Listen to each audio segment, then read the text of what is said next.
Awesome. Very good evening, folks. And thank you so much for the entire the DSCI team for the wonderful arrangements and hospitality. And I think another 30 minutes we'll have a wonderful conversations along with all the the audience. What exactly the digitally what we are going through, right? I mean, it's not just specific to the bank. It's not specific to the any sectors. It's about the common man. What exactly we are going to face and like was as an individual, what you wanted to know that, right? In terms of the securing digital transaction. 5 years before, I mean, before the UPI coming to the picture, or maybe the 10 years before UPI coming to the pictures, if you want to do any banking, we need a day to go to the bank or to go to the the ATM and then get things done. Now it's in a fraction of a second in terms of the millions of the dollars. It's going in the the different directions, right?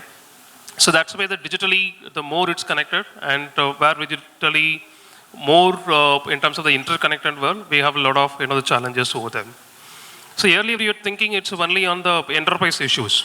So we may not require to have any other attentions, but now it's not the case. It's absolutely as a consumer we wanted to ensure that what are the transaction. It's like a mutual responsibility. As a consumer, at the same time as the technologies, as well as it's all the applications being built and then used by the all the consuming side. If you see this a global conversation, so where we have a close to 7.81 billion the smartphones, which is evolving. Across that, it's close to 950s owned by us. I mean, from India standpoint, I'm talking about only the smartphone the users.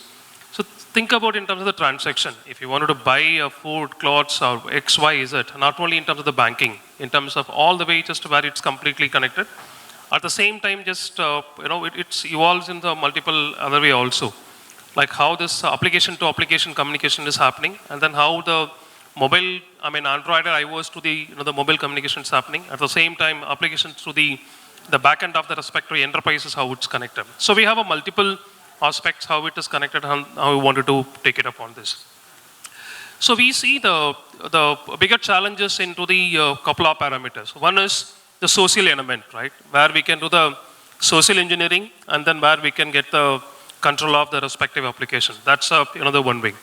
And second one, in terms of the technologically, there is a gap in the technologies, how you're going to connect and then how you're going to detect and then how you're going to add it, right? That's what it is. It's like whatever I have built it. And third one is in terms of the malware. Like as a APT, forcefully they can inject the malware where there is a gap and then how you're going to add it. These three aspects, how you're going, that's what we are going to discuss. So where we'll have a, unfortunately I think still is in some other meeting, couldn't join, Shiv. But we'll have a lovely conversations in terms of how these three aspects we are going to cover and then how you're going to mitigate and what are the strategies already you have deployed from the end to end. Maybe just I'll start with Anu. It's a very interesting, and then you hold the the bigger portfolio from the end to end, right? From threat landscape standpoint, it's like a two-way. The people will see, even though it's a digital, and then even though it's a banking, right? If you see that we have a two-way of accessing any applications. One is on the web, one is on the mobile. But the people believe it's a banking means it's like on the mobile. So other things where we can do it on the way because we want to have a quick transactions in terms of the day-to-day what you want to do it. So that aspect's really just I'd love to hear from you. From the BFI standpoint, what are the threat landscapes you see, we foresee, and then maybe second part we'll think about like how you're going to mitigate and then what are the stuff it's going. Because if you see the earlier element, now it's absolutely different. Earlier we thought like AAML will comes to prevent or add values. But now you're a little bit scared since that it is coming, and then of course it can be used to both the side, right? APT team also will use, and then how you're going to make it as in the defensive way as well as offensive way. So I'd love to hear from in terms of the complete threat landscapes with respect to the mobile, how it is evolving. So I think as you mentioned, like okay, there are so many smartphones. Like okay, even at our home, our maid will also be having a smartphone. Our maid is also using WhatsApp. Our maid is using UPI app. So I think our generation is a lucky generation who has seen the physical, like okay, going to the branches. We have seen internet banking, or we have seen now mobile banking. But the new generation, and even in this room also, there are, I think, multiple generations who is aware about only, the young generation is only about mobile banking, right? I mean, if we talk to now current youngsters or teenagers, they don't even feel going to internet banking. Like, okay, if I ask my son, okay, you don't have your debit card, you have lost it. Mom, I don't want it because I have a mobile app, I have a UPI. You're not carrying it. Oh, okay, I don't need it. I have UPI. So I think the whole transformation, digital transformation has really evolved, and now by default, one, the affordability of smartphones. Second is the technology evolution of all the, not only BFSI, including like, okay, even the e-commerce, like Zepto, Blinkit, Swiggy, Zomato, everything is at your fingertip. In 10 minutes, you get all the deliveries. So this problem is not only from BFSI, as you said, and the technology transfer, or mobile usage is going to be for all the citizens. And in this case, what is important, and as you mentioned about social factor, right? I mean, all of us, even if we understand, I don't think we have ever gone through any terms and conditions. We have always said, I agree. We have always logged in using Gmail. We have, although we understand being technology professional, risk professional, how many times we go and check in Gmail, how many rights, how many third-party apps access we have given it.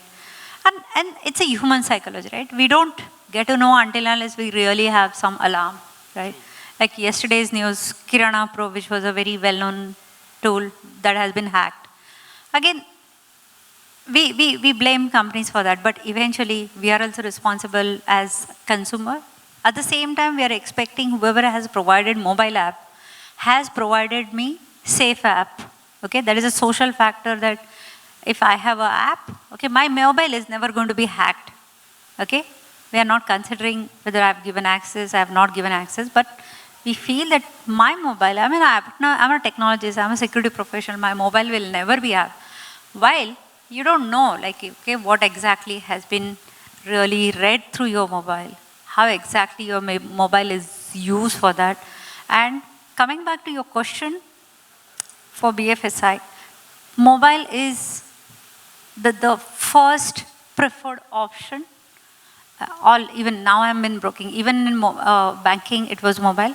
Even in broking now, if you see all the digital brokers who are your top digital brokers, everybody is using only a super app. Now this broker business is gone now. Everything is like a super app. Okay, so this is going to increase. Social factor is also going to increase. Technology risks are going to increase. And in this whole vulnerable thing, how do you protect the consumer interest? That is what we really need to think about it. And it's a continuous journey, right? I mean, 5 years back, we were not thinking about it. Last 5 years, last 3 years, we have started thinking about it. And there are a lot of now, because of use of AI or because of the way we build the applications, okay, that is also going to change, which is also going to arise new risk. And how do we protect these risk or vulnerabilities from a runtime environment? That is what we really need to think about it to protect the consumer interest. Awesome.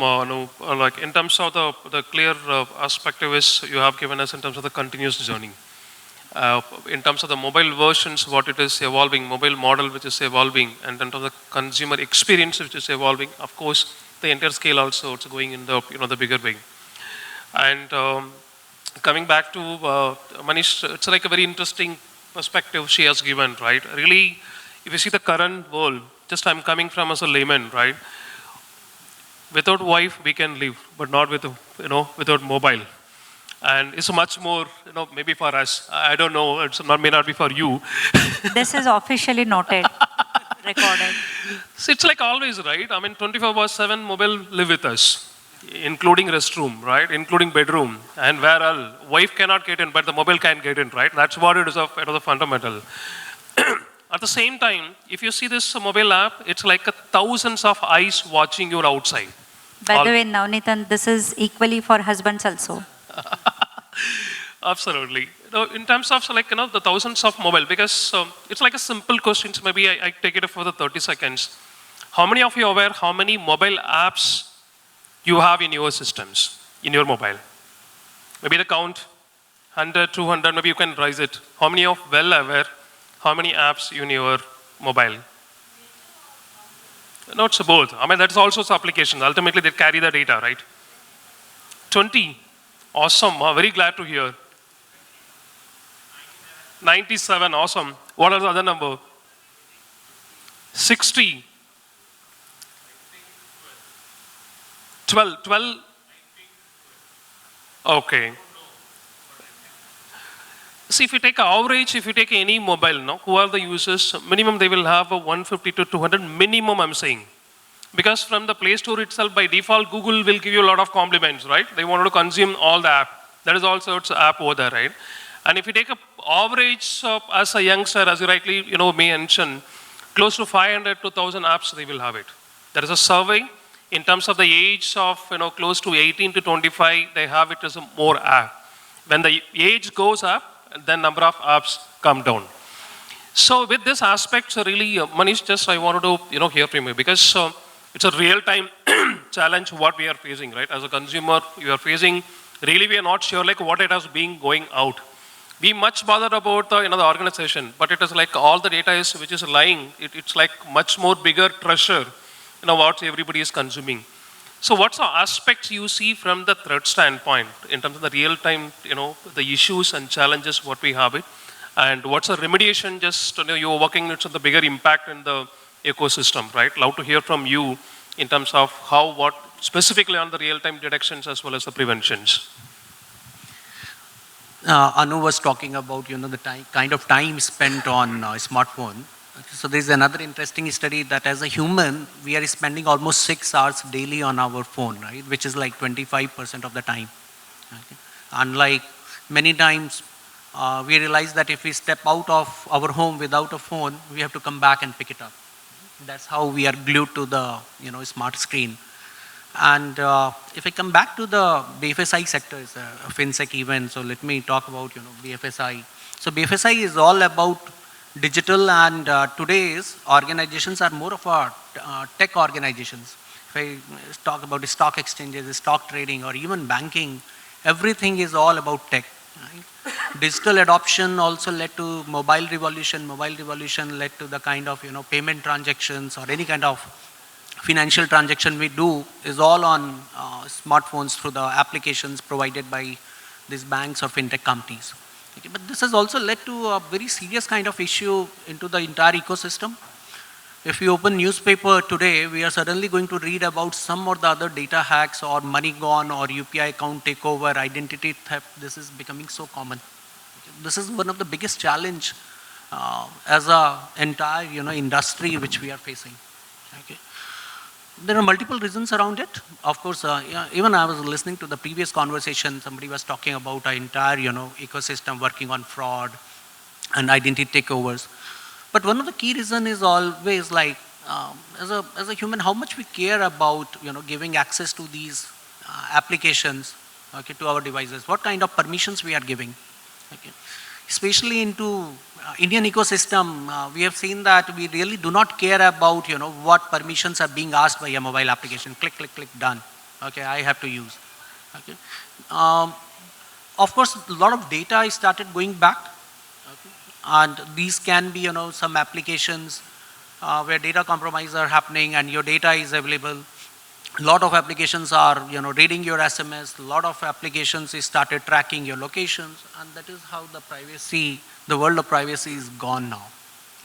So first thing is, of course, the awareness among us once we are using smart devices, how much data privacy, what kind of access permissions we are giving. Coming back to the organization perspective, because we also as an organization, we have to be assuming that this application running on consumer devices, how we can go and control. Okay. We can control a lot of account takeovers, identity thefts, and applications running on consumer device, your customer device. This has actually opened up a new attack surface for companies. Okay. Just a week back, I was reading a news article that one bank in Himachal Pradesh was completely hacked because their mobile application was exploited, and the hackers were able to exploit the mobile app running on a consumer device and was able to reach their data center.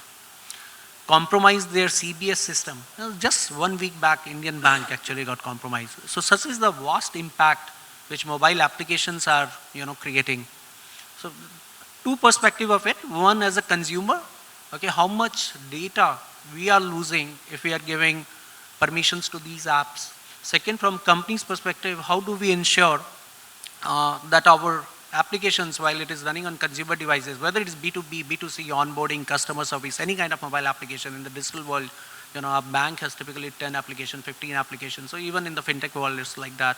So how do we go and secure our assets given application running on consumer device, a complete new attack surface, new kind of threats are originating into the system.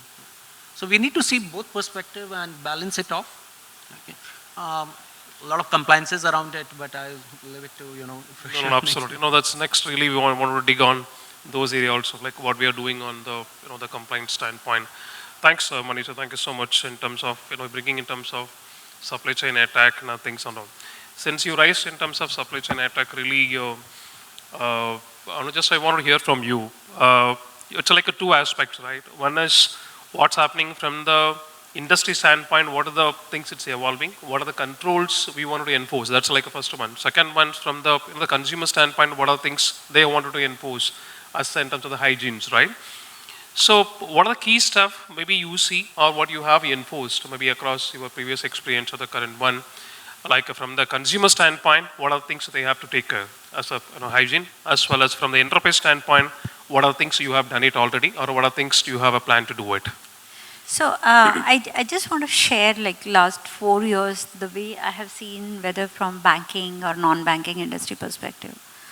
This whole UPI thing started, and if you see 5 years back, there were a lot of UPI frauds which were happening, and there used to be a lot of discussion on how do we arrest. So one, from a regulatory perspective, we can say that, okay, because just in the previous question, we all were talking about the social aspect of it. Like if the user has said, yes, I agree to use the app on jailbroken device to install any desk and on that application if you are using a mobile app, banking app, and then somebody has taken remote access. So we can always deny the claim saying it's a consumer fault.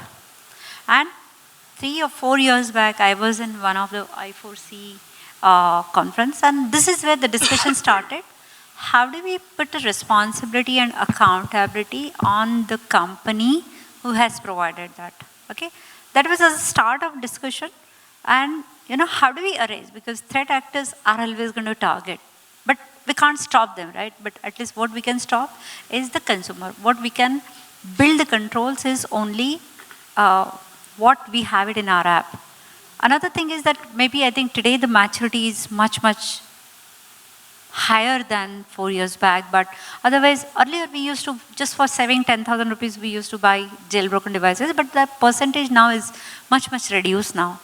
So in 4 years, what we have seen in the banking side also, like, okay, first that discussion started, a lot of controls at a mobile application, individual application level, we were trying to put the controls as much as possible. But there are a lot of controls which are dynamically need to be checked because these are very dynamic, like, okay, Wi-Fi access, weak Wi-Fi access, how do you check it? Or any days, you can check any days on some of the devices, but there are so many applications, remote applications, which you can't check it, right? So this is the maturity which was happening, like, okay, how do we arrest this problem from the root and not only at the transactional, like application level kind of control. So that is the discussion started because while we were implementing, and again, we also evolved over a period of time, and then then this started because digital payment security guideline came in from RBI, and this is where they had given 45 controls on the mobile application app, and obviously they have done their own research, what kind of controls need to be there. And while we were implementing, and honestly, regulatory compliance, I think, they think, let's say 5 years ahead. We attack today's problem, but regulator thinks 5 years down the line, what may happen and how do we work on actively on this. So now while we were working on that, and this is where we felt like, okay, there are better ways to do that. The RASP framework which came in, how do we protect the runtime how do you provide runtime protection on that? Because these things will keep on changing. So how do you provide the runtime access control on that? And subsequently, when SEBI also came in, from the FinSec perspective, SEBI also came in. SEBI also came in with the guideline on mobile application, because the usage of your smartphone, super app is increasing. All payments, whether on Broking Super App or AMC Super App, the payments are happening through UPI or through mobile payment. And the dynamic threat protection can be arrested only through runtime access protocol, because you don't have to hard code everything. By the time you hard code, the new threat has already come in, right? So that is how the industry has evolved. That is how the regulatory guidelines has evolved. And that is how even the technology platforms, super app platforms are becoming, I can say, stronger, secure day by day, right? Every time when we are trying to add more controls to that. Another thing is, in the previous one you had mentioned about how do we provide the security, but how do you keep the UI experience, right? So by providing this, are we compromising on any kind of UI experience? And that is the beauty of it, like, okay, without compromising on that, how do we provide the secured solution? And that is the beauty of the new remote access or RAS control framework has been practiced nowadays. You know, this is balancing, not compromising consumer convenience, at the same time providing the security. Amazing. Anu, I think you covered the bigger, wider the portfolio. So I have a lot of questions. Of course, personally also I'll ask, the post the sessions. Yeah, awesome. See, you touched in terms of a little bit on the user experience as well as in terms of the regulatory standard, just what we have it, right? And it's like, maybe really I want to disclose one of the other, use cases. How many of you received the UPI money, or maybe the money through the, UPI from unknown number? Any of you received? So many, okay. So this is like a simple stuff, right? Where we have handled a couple of cases, right? Once you receive the money, like we should not ignore it, right? The reason behind this, there is siphon of, let us take it's a multiple crore. I can take, it's a mobile number, right? I have the entire, if I go and shop it, like I can get it this entire, like thousands of people who are all the top CIO, CISO, X, Y, Z. If you want put you into any trouble, just I can send, let us take the 500 rupees or maybe the 1,000 rupees, which I have siphoned from somewhere, it's on the frauded. So the people will look on the overall root accounts, right? From where the account is flowing, they freeze all the accounts. Couple of people, marriage got cancelled.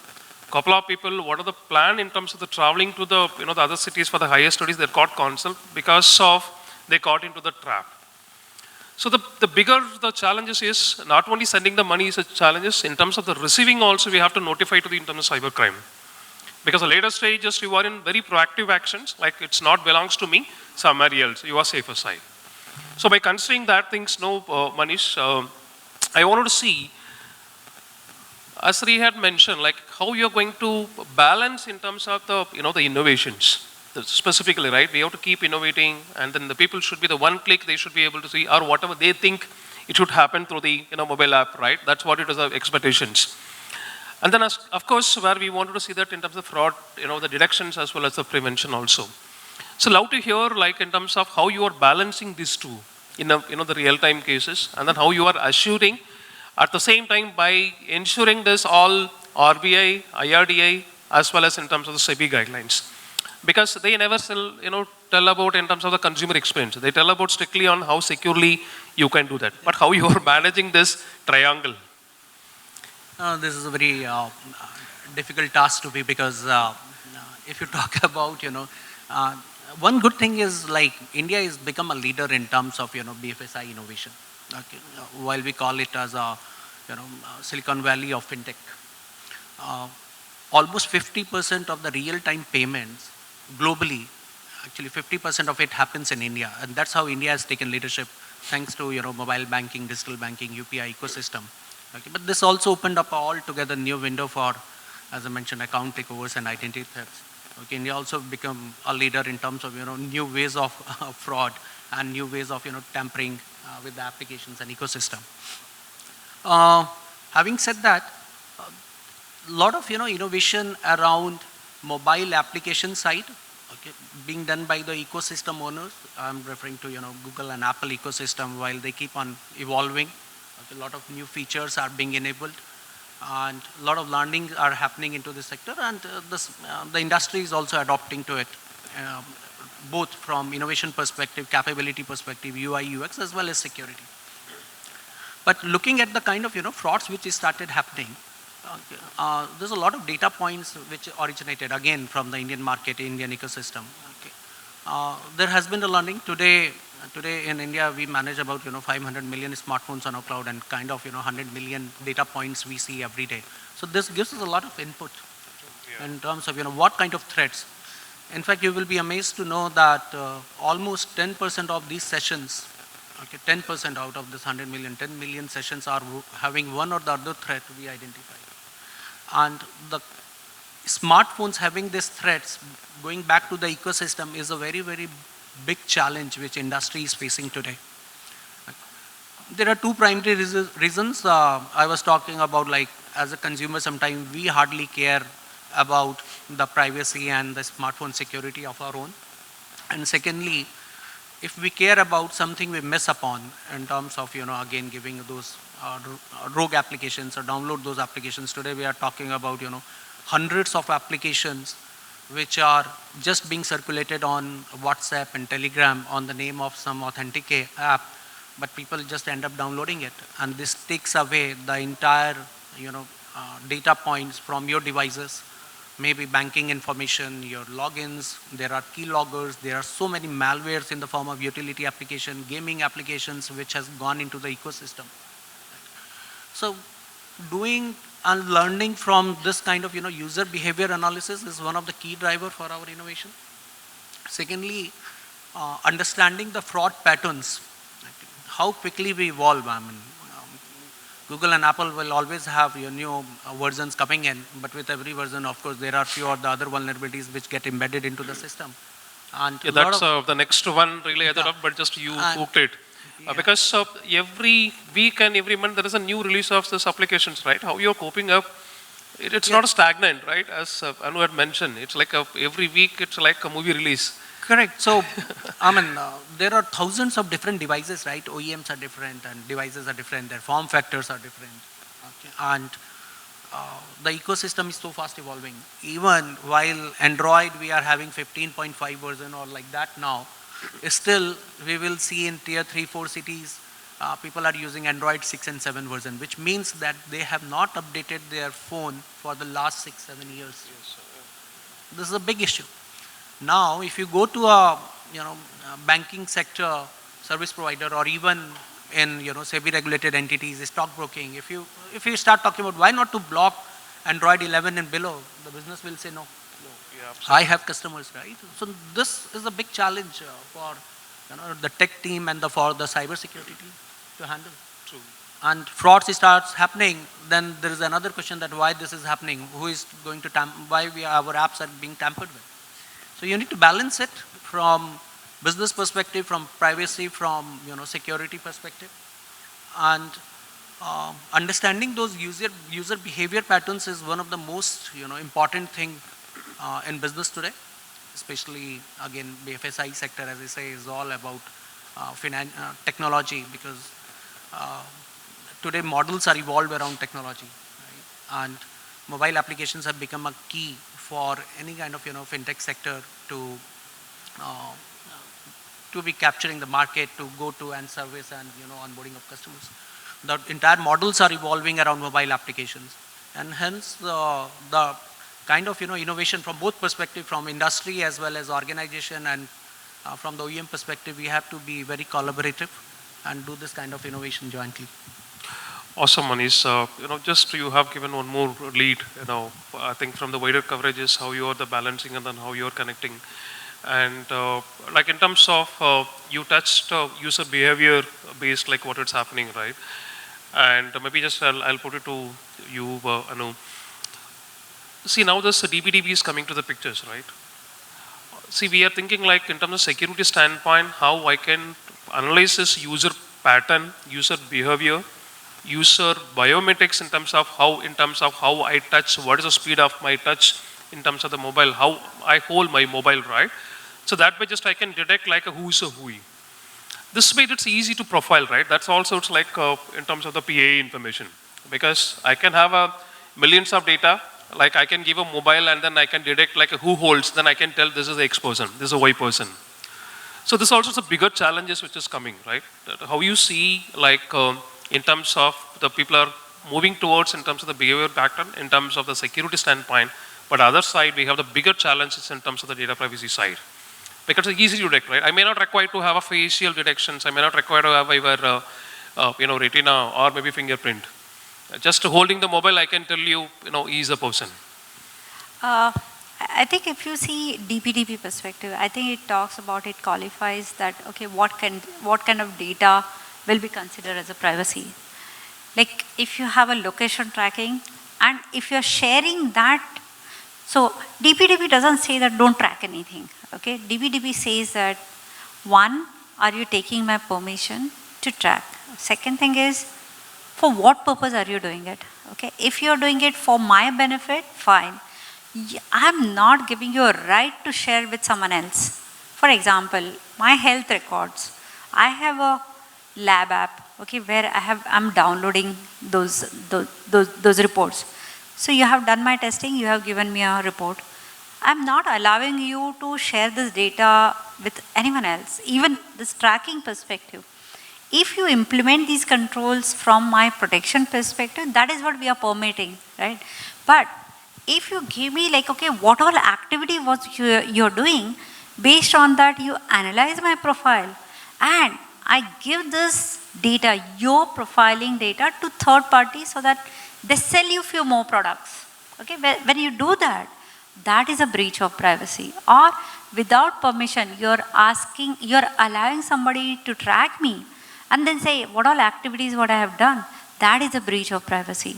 So privacy says you use my data, but have a purpose to use this data. Second thing is, you ask my permission for what purpose you're doing this. You tell me explicitly for this purpose I'm using this data. You also, whatever data, what you do it, until unless you take my consent, do not share with anyone else. And even if by mistake, like, okay, as we all are talking in last 3 questions, saying the consumer doesn't know, and then we just say, I agree, I agree, I agree. Okay? Once you say app, I agree, do you have provision to withdraw that consent? No, right? Today, we don't have, until unless GDPR came in, and then GDPR started talking about withdraw the consent or right to forget. This is what DPDP is giving you power to allow companies to use the data for right purpose, which I want them to allow it. So from privacy perspective, this tracking and all other things are legit until unless there is a misuse of this data. And if there is a misuse and somebody said like, okay, D&D, like last 3, 4 years, 5 years, we are having D&D, do not call me. Earlier, we didn't have the D&D, right? Now DPDP is digital level, when we are saying not to use my data, forget my data is nothing but a D&D. So I think, again, the way we were talking about how do we provide a consumer UI experience, but have a protection. At the same time, how do we implement privacy, provide the protection, and also do not take out the customer convenience. I think this is, again, going to be next level of balancing act. See, that's true. But if you see in a couple of use cases, just I want to put you right. If you want to get to the airport, I don't want to mention that where you want to have a fast queue, you have a certain stuff, right? You have all the facials and the fingerprint, all your, all that kind of informations. And it's everything, it's like one is a fast experience, and then another one is by compromising. It's not in other way, but however, I'm giving my all personal data to make it as the faster, right? But at the same time, really to have this hold of this mobile and all things, really should I give that level of data by ensuring the security? Or maybe we have to look on this automatic, alternate way in terms of how we can detect. Because already all the data has been, recorded, whatever you call it as, right? So that aspect, so, just I was looking. By considering this, like, Mani, just I want to come back in terms of a couple of things, right? One is Indian, in terms of the regulations or the directions what we have given in terms of the RBI and SEBI and then IRDA, what's the mobile consumptions you wanted to have it. And if we take the US and then, the Europe, the regulations, where exactly you feel we stands in terms of the regulations requirement wise, it's too early in terms of the adoption from the privacy and then security standpoint, or just we are on a right track and then where we have to, make a right move? No, India is a leader, as I mentioned. I mean, in terms of fintech, 50% of the payment transactions happening in India, and RBI is very clear in terms of their digital payment security controls, RBI DPSA controls about the mobile application security, because if digital is all about, a mobile first strategy in fintech sector, so RBI created a very detailed, cybersecurity guidelines for mobile banking, applicable for both banks and NBFCs and UPI ecosystem, that if mobile applications are there, how to secure it. You cannot just go and blame it onto the consumers, but you have to ensure the security of your applications. Even if there is a threat on the consumer device or the network is compromised, even there are malwares onto the devices, but your application should be secured, and it's a responsibility of the regulated entities. Thank you. Similarly, SEBI also came out with the CSCRF guidelines, and SEBI also mentioned that now if you are a SEBI regulated entity, these are the mobile application security guidelines you need to follow, covering again device and network and application and malware protection. And this is all meant for consumers. I mean, regulators are doing it. This is into the interest of consumers, and obviously it is into the interest of regulated entities as well. Okay. This is a very innovative thing which government has done, both the regulators. If we compare it with global regulations, Singapore has safe app guidelines, Hong Kong has created some guidelines around mobile application security, US already has guidelines, and these are very mature economies. And given the fact that DPDP we can compare it with GDPR. GDPR is already adopted, California security rules are there into the US market. So those are mature economies, and if we follow some right guidelines, it is into the interest of the entire community, be it regulated entities or be it the consumers. So this is a very, I will call it as a nice thing from government to have these kind of, regulations into the interest of consumers, and this will lead to further adoption of technology in BFSI. Awesome, Manish. I'm very glad to hear we are ahead and then we are making huge impact on the global, footprint. And sir, I would like to hear, your questions. Digital enablement, has it transformed into digital dependency? One. Hold on. Second and third are to Ms. Daga. Pure cash to checks to completely online. What do you think is next? How prepared are we for that? Then the second part of my question to you is application level controls. Are they limited by the device? Something like the dot matrix printers we had, irrespective of the Pentium processing, the printers outputs would always be limited. Is this some syndrome like that playing out in the mobile applications that we have as risks? I would be very glad to have your responses. Yeah, so digital enablement is digital dependency. I will call it out as tech is ever evolving, right? Now we are into the world of AI, and a lot of tasks will be done by AI, which doesn't mean that we'll become slave to the AI. We are going to innovate. Digital is all about faster processes, your convenience, your security, and enabling things with convenience at ease. Okay, so this is not dependency. This is the way to go. It is going to be here. There is a lot of further innovation going to happen into fintech sector, and we should be open in terms of this kind of adoption. So I do not see it as a dependency, but this is an innovation which is continuously happening, and that is how technology is going to transform our lives. So I think very good question, because whether it is covering all. So I'll first address your first question. So your first question, and just correct me if I'm wrong, you're saying that you're trying to say that whether this is for all the instruments what we have right now, right? So for cash, If you remember 2 years or 2.5 years back, RBI had also come out with an initiative on the cash wallet.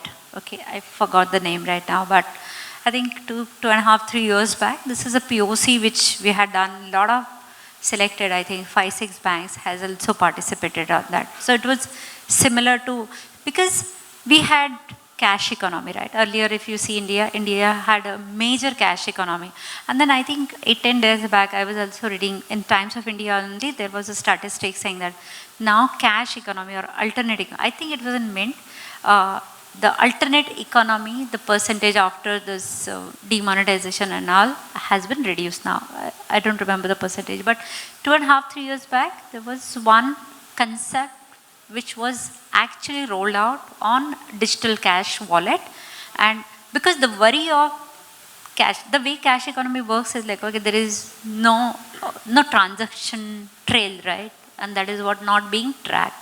So therefore that cash wallet had come in, so that on the Kirana store and all, similar to UPI kind of thing, the concept was there was a QR code, and based on that, in cash wallet, from cash wallet you pay.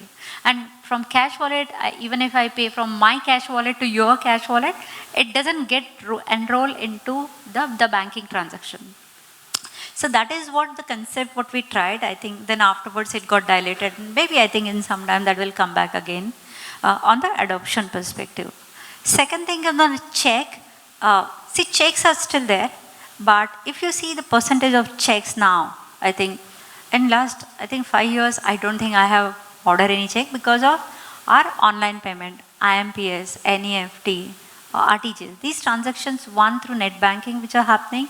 Then there are mandates which we can configure if we have to have a recurring payment, that also we configure it. One small interruption. If you look at the balance sheet data of Manipal printers, security printers, Thomson, it's quite reflective of what's happened to orders from banks like yours. 90% of their revenue stream was coming from checkbook or security related printing. Today it's less than 5%. Yeah, that's what actually I was coming to that. That's what I was trying to raise. Now that has reduced further. And that's why I was saying that in last 5 years, I don't think I have really written check until unless somebody wants. I think my checks are used majorly as a cancelled check. Well, welcome kit or something like that. Yeah. So I think from that perspective, are we prepared from all the angles? I think we are prepared. Slowly that footprint of physical is reducing and we are becoming on a digital perspective.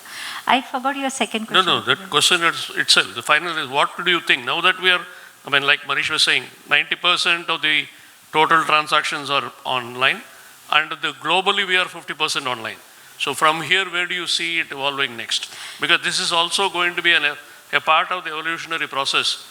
So are we drawing the curve that's not there? Yeah, maybe I can take those questions, right? This is an answer of like all Pani Puri shop owners are paying the income tax, right? This itself, it's a great demonstration in terms of what's the digital transformation which is going, which is overall left out. I think you would have seen the news, right? And it's not only on the IT, what it is coming filter and then coming to the bucket. And in terms of this, what the cash to the digital also, it is going in the the bigger way.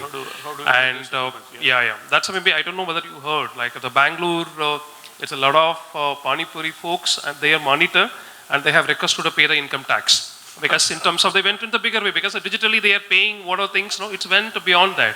So that's as you rightly mentioned, out of the 80%, 50% of transactions in India, it's all from cash to the conversion it's happening. That's what the government also insists. All things UPI transaction, it is more, then it's more digital, right? In terms of what are the toll gate and wherever you spend it, all tender coconut, all the street just we are making digital. It's all money, it's converted, and then it's boost up the economy also in terms of the income tax. Yeah, and this is the symbol of man. So as I was saying, on an application control perspective, this RAS framework, what we all are implementing from a BFSI sector perspective, like SEBI has mandated, bank has mandated, and last 3 years this is happening. I think the percentage of frauds, if you see, on the mobile app perspective, are reducing drastically until unless somebody consciously takes that. Again, it's a journey. 5 years back, the amount of frauds we used to see, and the number of frauds what we see now, there is drastically reduction in that. So I think The controls, it is again up to us, how do we implement it? But there are, 5 years back, the solutions were not there or were rarely there. Now those solutions are easily available, easily can be integrated with that. Time to market has been reduced. Customer convenience is not compromised. So it is like a plug and play nowadays, right? So this will help. And once you implement, the kind of control to add is not a big task of the whole release management lifecycle. Those can be dynamically added. So this is your time to mitigate, time to resolve has been reduced drastically now. Yeah, absolutely. Maybe we can have detailed comments. I also have a lot of inputs. Definitely, we can discuss. Happy to discuss. Yeah. Awesome. Thank you so much for the great question, sir. And it really instituted.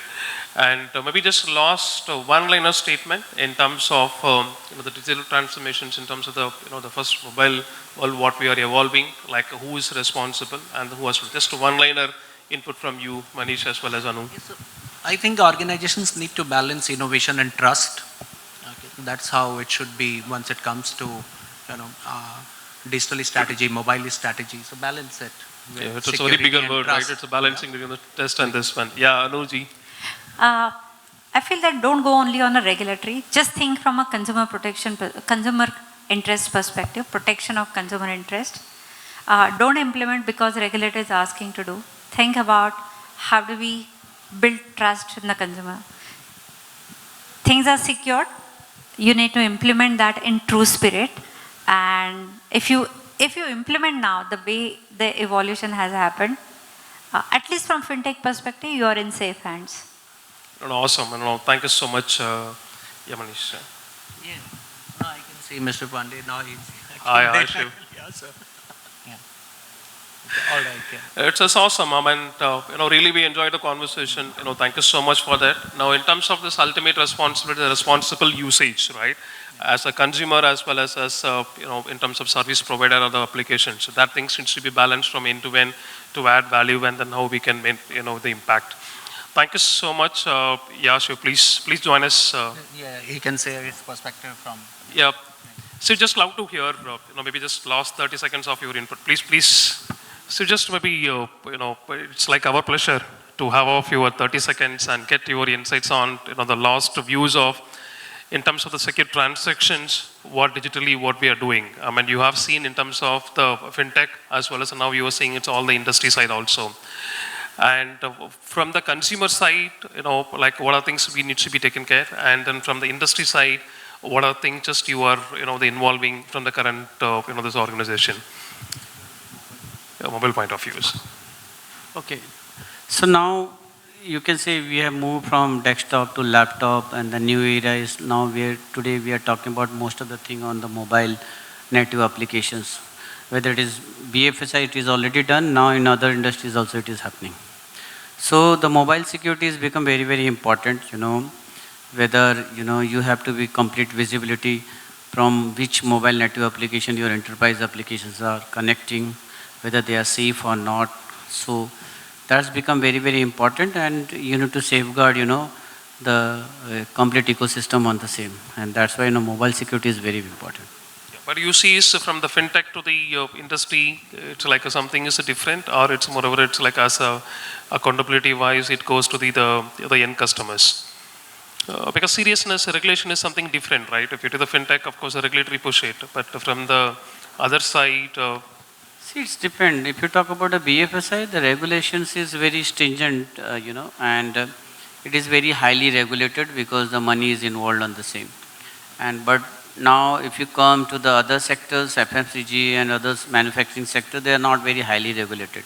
But still, they are using a lots of mobile applications. So, I can say, but more and the less, for your brand, your reputations, and your cybersecurity risk, is it very, very important that you need to safeguard the same. So ultimately, it's a data, right? Irrespective of it's a fintech data. Awesome, Manish. Thanks a lot. Thank you so much, for the input.